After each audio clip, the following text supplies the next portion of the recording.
What's up, movie minions? Jason Emmett here with the Movie Mix. In 1981, we received a slasher flick about a psychotic miner who goes on a homicidal spree after a town mayor reinstates their Valentine Day celebration. Yes, this is the plot. Now, Valentine's celebrations had been banned in this town for 20 years, a la the dancing in Footloose. Only in Footloose, it was uptight religious nut jobs, and in My Bloody Valentine, it was because a couple of mine supervisors left their post to attend a Valentine's dance without checking the methane levels. There was an explosion, and a group of miners got trapped.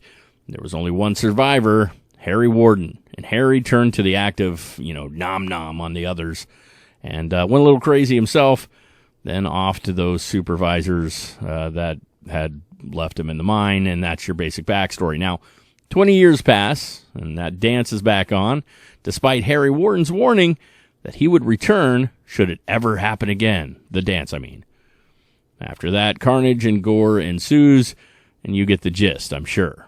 For me, the most memorable thing about that first movie was always that song, The Ballad of Harry Warden. And if you know, you know.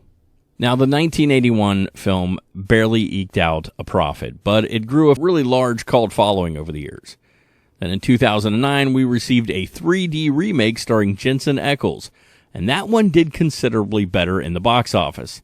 That one actually turned a very hefty profit for Lionsgate.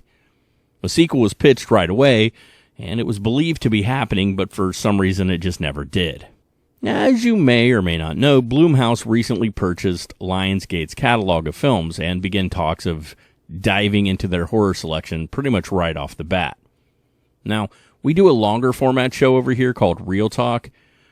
You can check that out here on the channel. We did one on Blumhouse and all about their acquisition and rebooting of certain titles, specifically the Blair Witch.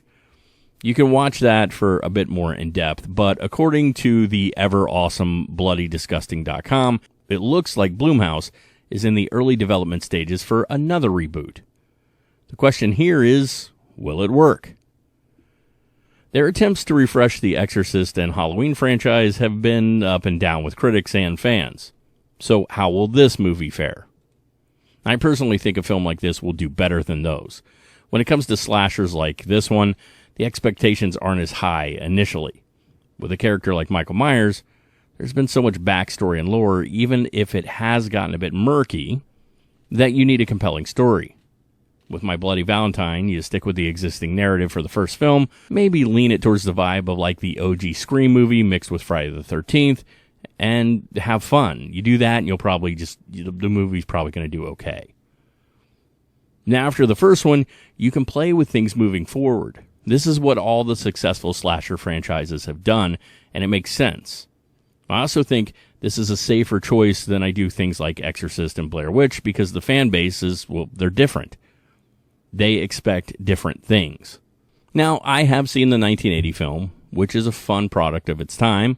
I had a ton of fun with the 2009 My Bloody Valentine 3D, which might not hold up as well watching it at home, but the over-the-top effects and tongue-in-cheek story was a blast in theaters. So I'm probably going to check this one out too, should it happen. But how about you, my fellow minions of the movies? Have you seen the other films? Will you see this one? Comment and then share this. But most importantly, subscribe. Because if you subscribe, my heart will grow so big it'll burst from my chest, and I'll have to keep it in a Valentine's box of candy. If you don't get that reference, you should go back and watch My Bloody Valentine, and stay awesome.